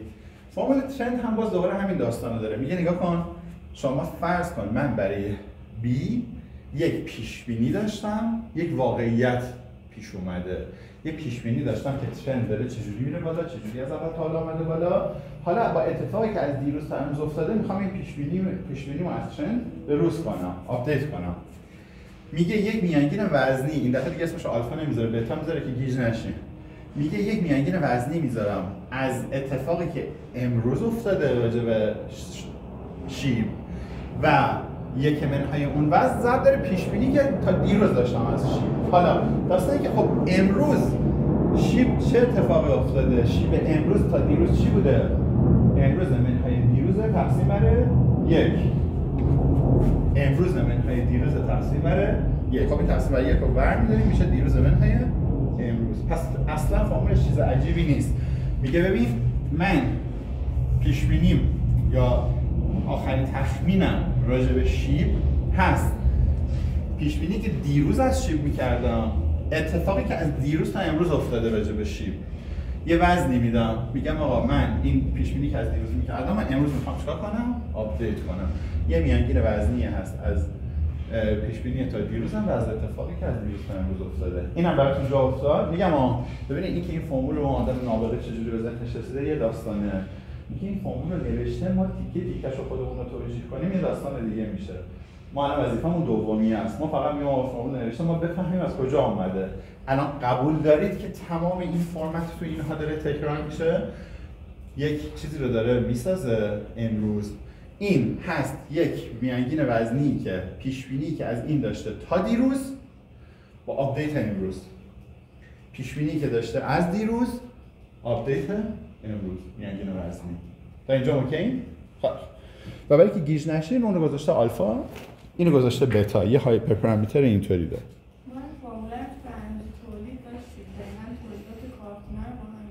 آره اصلا شما ببینید فرمت یه چیز دیگه، یعنی منطق یه چیزه در واقع. خب ببینید یه چیزی هم اینجا در مورد آلفا میگه این آلفا و بتا. الان ما اینجا یه بتا معرفی کردیم، چند دقیقه دیگه گاما هم معرفی میکنیم. میگه این آلفا و بتا یه هایپر پارامتره، یعنی شما این آلفا رو میتونید تیون کنید، میتونید آلفا رو ببرین چپ ببینید چه اتفاقی میفته، آلفا رو ببرین راست ببینید چه اتفاقی میفته. اما تو ماشین لرنینگ ما با سعی خطای اینجوری نمیریم. ما چیکار میکنیم؟ ما یه تکنیکی بلدیم به نام گریدینت دیسنت که دیگه داشتیم تو همین کلاس جلسه‌شو. میگه ما اون آلفا و بتا اون آلفا و بتایین که ارورمون رو چیکار میکنن؟ مینیمایز میکنن. اینو میدیم به گریدینت دیسنت، به ما میگه با چه آلفا و بتایی باید این مسئله رو حل بکنیم. اگه ما به روش سنتی بخوایم بهش کار کنیم میام یه ارور تعریف میکنیم، اینو چپ میکنیم میبرینش راست ببینیم چه اتفاقی افتاد، بهتر شد مدلمون یا بدتر شد، میبرینش چپ ببینیم بهتر شد یا بدتر. ما که ماشین لرنینگ خوندیم، ما که گریدینت دیسنت 2-3 ماه پیش با هم دیگه کار کردیم، ما این کارو نمیکنیم. ما میایم میگیم آقا یه ارور بهت میدیم، یه لاس فانکشن اینجوری بهت میدیم که هست اتفاقی که واقعا افتاده امروز منهای پیش بینی که از امروز داشتیم با اتفاقاتی که تا روز قبلش افتاده. درسته؟ یعنی دیروز ما چی از امروز پیش بینی کردیم؟ امروز واقعا چی شد؟ اختلافش به توان 2 هم روی تمام تاریخ‌ها اسمش رو گذاشتیم ارور. حالا برو یه آلفا و بتایی پیدا کن که این ارور رو مینیمایز کنه. پس متوجه شدین این اسلاید حکمتش رو فهمیدین؟ چون سوال دیگه آقا آلفا رو من از کجا بدونم؟ اگه آلفا رو یه چیز دیگه بذارم شاید اصلا جوابم عوض بشه. درست میگین. آلفا و بتا ما رندوم نمیذاریم بعد هی سعی خطا کنیم چپ و راست بدیم. به نرم افزار میگیم برو خودت برای ما پیدا کن با کمک گریدینت دیسنت اپتیمال آلفا و بتا رو برای ما پیدا کن.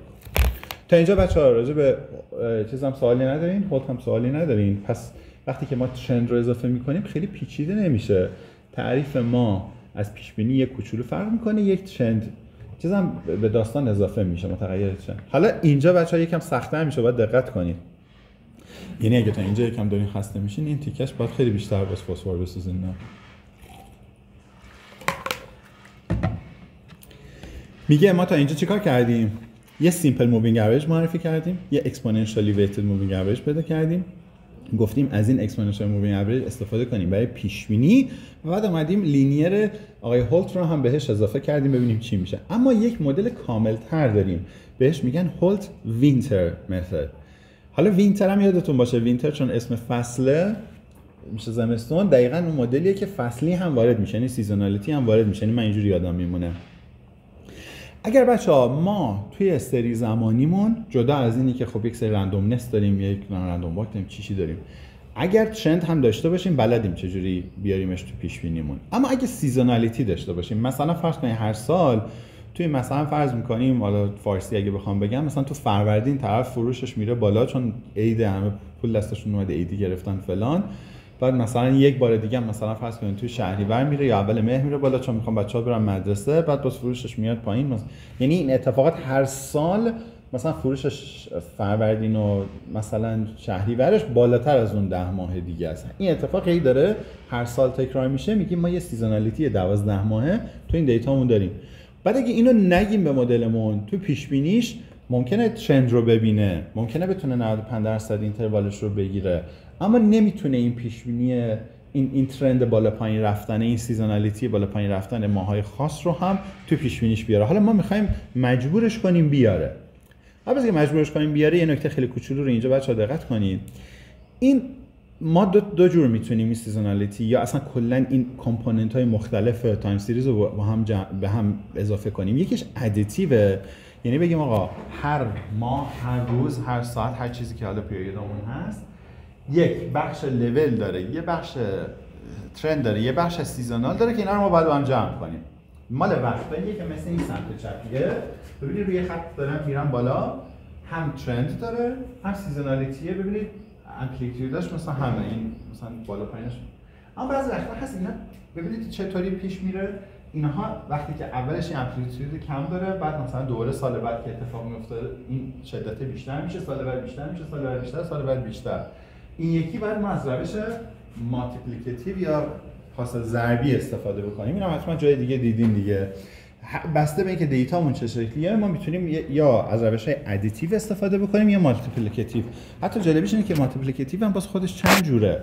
شما ممکنه بگین هست لول ضرب در ترند ضرب در سیزونال، ممکنه بگین هست لول به اضافه ترند همش با هم ضرب در سیزونال. هر حالتهای مختلف میتونی اینا رو با هم دیگه ترکیب بکنیم. مثلا ما فعلا چون اولین جلسه‌مون هست روی تایم سریز و میخوام دیگه کسل کننده نباشه، فعلا فقط ادیتیوش رو میگم. آخرش یک اسلاید فرمولای مالتیپلیکاتیوش هم بهتون نشون میدم ولی نمیخونم.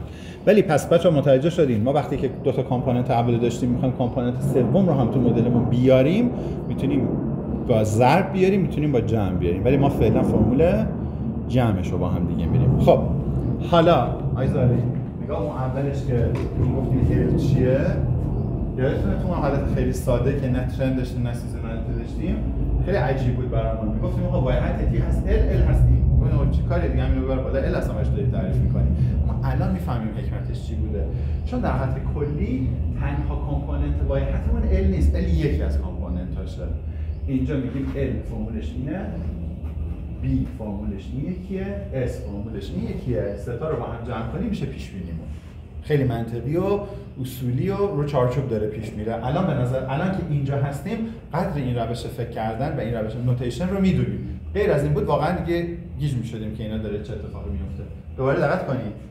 میگه اگه سیزونالیتی رو هم در نظر بگیرم، من وقتی که میخوام اچ تا پریود بعد رو پیش بینی بکنم، یک لولم رو نگاه میکنم، دو به خاطر ترند این چون اچ پریود بعده اچ تا بی بهش اضافه میکنم، به ازای هر یک پریود بعد یه دونه، چون شیبینه دیگه درسته؟ اگه سه تا پریود بعد بخوای 3 برابر شیب رو بهش اضافه میکنم. اما اگه سیزونالیتی مهم باشه یه کامپوننت سوم اس هم اضافه میکنه. این خیلی گیج کننده است که اس تی به اضافه اچ ان های ام کی یعنی چی و خود اصلا کی از کجا اومد. اینا رو بچه‌ها باید دقت کنید. من الانم دو به شکم چون کلا 10 دقیقه وقت داریم خیلی واردش بشم یا خیلی واردش نشم. فقط اینو بهتون بگم که باز خود این ام اینجا یک فرمول داره، خود کیه ببخشید، کیه هست فلوره اچ ام های ام به اضافه یک. براش هم مثال داریم اینا، ولی فکر میکنم من اگه بخوام وارد این بشم شما اصل داستان یادتون میره. حتی در این حد که یک مثال داریم که اگه ما دیتامون از ماه 1 باشه تا ماه 36 که دسامبره، بعد یکی از همون بپرسه مارچ 2 سال دیگه پیش بینی چیه، شما باید بهش چه بذارید همینجوری بهتون بگم چه کامپوننت سیزونالی باید بهش اضافه کنیم. دوباره بهتون میگم دیتای ما تا از ماه 1 تا ماه 36 که هست دسامبر سال سوم. اوکی؟ یکی به شما میگه برو ماه 51 رو برای من پیش بینی کن. شما میگه خیلی خوب بذار من ببینم ماه 51 میشه مارچ. حالا شما میخواین به این پیش بینی لول به اضافه ترندتون سیزونالیتی ماه‌های مارچ رو هم اضافه بکنید. خب اولا قبول دارین نباید باهاش سیزنالیتی فوریه و ژانویه رو اضافه کنیم، باید حتما مارچ باشه. قبول دارین دیگه، چون این مارچ رو گفتم پیش بینی کن، شما باید ویژگی خاص ماه مارچ رو بهش اضافه کنید. دو، هر ماه مارچی رو حاضرین بهش اضافه کنید. مثلا ماه مارچ این وسطای سفید رو میخواین بهش اضافه کنیم، میخواین ولی مگه داریمش؟ نداریم دیگه، چون دیتامون تا کجاست؟ تا 36. پس قبول دارین ماه 37 تا 50 حتی اون وسطی مارچ هست ولی به درد ما نمیخوره چون نداریم. کدوم مارچ رو دوست داریم بهش اضافه بکنیم؟ ماه 27، چون هم مارچه هم دیتاش موجوده. قبول دارین؟ این فرموله دقیقاً این رو داره میگه شما بیا ببین ماه چندم میخوای پیش بینی کنی 51. اوکی 51 منهای 1 میشه 50. بیا تقسیم بر ام یا تعداد جزات کن. الان ما سیزن هامون چند تایی هن؟ سیزن اینجا منظور سال دیگه، درسته؟ سالمون چند تا پیریود داره؟ 12. 50 هم رو فلورش رو بگیر به اضافه 1 بکن، بهت دقیقاً میگه که چند تا پیریود باید بیای عقب. و اینجا فرمولش رو می‌نویسی و دقیقاً می‌بینید که این تفکر هم همین رو داره میگه که اگر 15 منهای 1 کنی تقسیم بر 12 کنی به اضافه 1 کنی، خلاصه به شما میگه که باید 2 سال بری. یعنی این کی تو 2 بذاری. کی تو که اینجا 2 میذاری میگه تی که الان داری رو به اضافه h کن منهای 2 تا 12 کن. اگه اینو بیای دقیقاً میرسی به عدد چند؟ عدد 27 که دقیقاً همون ماه مارچیه که تو دوست داشتی استفاده کنی. میخواستم هم بگم هم نگم. بچه‌ها پس این فرمول سیزونالیتی یه پیچیدگی به شما اضافه میکنه. میگه شما غیر از اینکه اون لول رو داری، غیر از اینی که ترند رو هم در نظر گرفتی، میخوای آخرین اطلاعاتی که راجع به اون ماه خاص داری رو هم تو مدلت بیاری. از کجا بفهمی که آخرین اطلاعات همون ماه دقیقاً میشه ماه چندم؟ فرمول داره براش. فرمولش هست تی به اضافه h منهای mk، منتها خود k از این فرمول میاد. اگر شما دوست داشتین اسلاید رو این اسلاید به اسلاید قبلی تو خونه با دقت بیشتر بخونید، می‌بینید دقیقاً تفلک داره همین رو میگه برو اس ماه 27 رو به مدلت اضافه کن که میشه چی؟ میشه آخرین ماه مارچی که اطلاعاتش موجود هست. اوکی؟ فعلا این از من قبول کنین، ولی اگه رفتین خونه بیشتر اون عددا رو بذارین ببینین فرمول درست جواب میده یا نه. خب بچه‌ها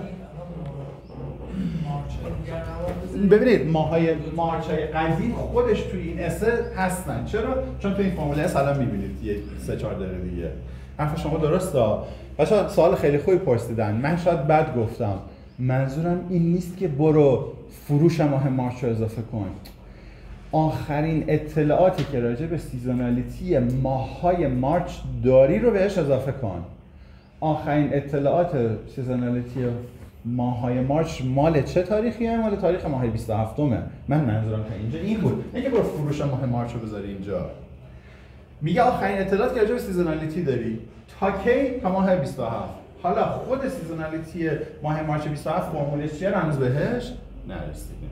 توی این فرمول باز ماه مارچ قبل اینا همه توش مستتره. پس متوجه منظورم شدین؟ خیلی سوال خوبی پرسیدین. من شاید بعد زودتر اینو میگفتم. این تمام اطلاعات تمام ماه‌های مارچ خلاصش تو سیزونالیتی اینجا اومده. منتها اینکه کدوم سیزونالیتی رو به پیش بینیمون اضافه بکنیم، میگه آقا برو آخرین اطلاعات سیزونالیتی ماه مارچی که داری رو بذار. اوکی؟ فکر کنم اینجا خیلی منطقی تر شد. خب بچه‌ها حالا که اینو متوجه شدیم بیایم یکی اینا دیگر نگاه کنیم. لول اون قسمت دومش که عوض نشد، اما قسمت اولش عوض شد. حالا که سیزونالیتی اضافه شد میگه بابا ما همیشه هر استدلال فرقی نکرده، برو هر چی اطلاعات راجع به هر کدوم از این کامپوننت ها تا قبل از این آخریه داشتی بیار یه وزنی بهش بده، به اضافه 1 منهای اون وزن کن ضرب داره اتفاقی که الان آخر افتاده. میگه خب وایتی چه اتفاقی افتاده؟ میگه اطلاعات سیزونالیتی همین رو از آخری رو ازش کم بکن. این میشه خامی که برای امروز داری. بعد بهش باش چه میانگینی ببر؟ میانگین اطلاعاتی که تا قبل از اون داشتی رو. ترند چه اتفاقی میفته؟ ترند که با دفعه قبل عوض نشد. این ترند دقیقاً همون چیزی که راجع به ترند از قبل داشتیم، اما سیزونالیتی بچه‌ها فرمولش این جدیده. این رو هم یه نگاهی بکنیم. فکر می‌کنم کاملاً این قضیه برای همه جا بیفته. ما این رو فهمیدیم، فقط این بهش اضافه شد. توی خود لول میگه با لول الان مهمه دیگه، یعنی قسمت سیزونالش ازش بکش بیرون. بعد با این اطلاعات قبلی اینو باشه آپدیت کن. ترند هم که اصلا عوض نشد. اما این سیزونالیتی کلا از بیس برای ما جدیده. ببینیم میفهمیمش یا نمیفهمیم. اولا باز هم قبول دارید همین سبک فکری که تا الان داشتیم میگفتیم برای این هم برقراره؟ میگه آقا یک اطلاعاتی تا قبل از این بازه آخر داشتی ازش، یعنی الان که تیم تا 12 ماه پیش راجع به تا امروز یک اطلاعاتی داشتیم. مثلا الان اگه فوریه 2022 ایم تا فوریه 2021 راجع به فوریه ها یک ایده ای داشتی. اسمش میشه چی؟ ST منهای M، یعنی سیزونالیتی راجع به ماه الان منهای 12، یعنی آخرین اطلاعاتی که راجع به چی داشتی؟ فصل ماه موجود داشتی. تا اینجا اوکی؟ این تیکر رو متوجه میشین؟ خب به این یه وزن بده، اضافه برعکسش در زمان چون آلفا بود بتا بود اینو گاما گذاشته. یک منهای گاما رو ضرب در اطلاعات تا قبل از این کن، به اضافه گامای بروزت کن. خب حالا گاما رو ضرب در چی کرده؟ بچه‌ها کسی میتونه من بگین از کجا اومده؟ چرا توش وای تی منهای ال تی منهای که منهای بی تی منهای آورده؟ خیلی بدیهی ها. ولی یک کوچولو باید فقط بالا رو نگاه بکنید. بچه‌ها ما مگه فرمول فورکاستمون این نیست؟ در جاهای اینا رو عوض کنیم، این دو تیکش رو ببریم اینور، یعنی این سیزونالیتی یعنی خلاصه اس از جنس چیه؟ از جنس وای منهای ال منهای اچ بیه. منتها ما چند تا بازار رو می‌خوایم بریم جلو؟ یه بازار رو می‌خوایم بریم جلو دیگه. در اینجا این اچ چی میشه؟ یک میشه از جنس وای منهای ال منهای بی. اینم دقیقاً از جنس وای منهای ال منهای بیه. پس متوجه شدین؟ این میگه این اطلاعاتی بوده که تا پیریود قبلی داشتیم. این میگه الان اینو راجع به اس جدید فهمیدیم. یه میانگین وزنی از روی این بگیر به همین سادگی. اوکی شد؟ پس این هم چیز عجیبی نیست. همین فرمول بالا رو جابجا کرده. به جایی که اون طرف وای باشه این طرف کامپوننت ها باشن، اس رو نگه داشته بقیه رو داده اون طرف. و میگه که این از این جنسه. شما میگه اس تو بیا اینجوری بروز کن. اطلاعاتی که تا پیریود قبلی راجع به اس داشتی رو با این اطلاعاتی که الان به وجود اومد بیا آپدیت کن. حالا شما فکر کنم اون تیکه قبلی هم بیشتر براتون جا میفته که ما وقتی که داریم میگیم که اس رو کم کن زیاد کن، منظورمون فروش نیست، منظور اطلاعات سیزونالیتیه. خب اینا فقط گفتم برای که نشون داده باشم، وگرنه اصلا مهم نیست. بچه‌ها هولت وینترز مالتیپلیکاتیو متد اون حالتیش که میگه که سیزونالیتی ضرب میشه فرمولاش این میشه، ولی دیگه اونقدری که الان من وارد جزئیات شدم قطعا اینجا دیگه وارد جزئیات نمیشیم با هم دیگه. فقط میبینید دیگه فرمولا کلا یکم قیافه‌هاش عوض میشه، ولی کلیت داستان اگه همین استدلالی که ما راجع به ادیتیو کردیم شما اینجا انجام بدین راجع به مالتیپلیکاتیو همش منطقی به نظرتون میاد.